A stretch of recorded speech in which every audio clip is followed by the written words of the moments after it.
या पृथ्वीवर सर्व प्राण्यांना मेंदू आहे. कोणी वेगवान आहे, कोणी शक्तिशाली आहे, कोणी शांत तर कोणी धोकादायक, पण माणसाचा मेंदू आकाराने लहान आहे तरीही विचारांनी अमर्याद. मग प्रश्न असा आहे, सगळ्यांनाच मेंदू आहे पण विचार करण्याची ताकद फक्त माणसालाच का? कारण प्राणी जगण्यासाठी विचार करतात, पण माणूस जगण्याचा अर्थ शोधतो. प्राणी वर्तमानात जगतात, माणूस भूतकाळ आठवतो आणि भविष्य घडवतो. प्राणी निसर्गाशी जुळवून घेतात, माणूस निसर्ग बदलतो.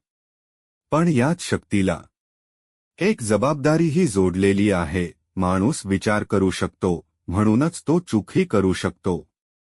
तो निर्माण करतो आणि नष्टही करतो.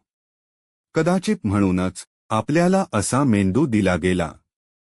जग जिंकण्यासाठी नाही, तर स्वतःला ओळखण्यासाठी.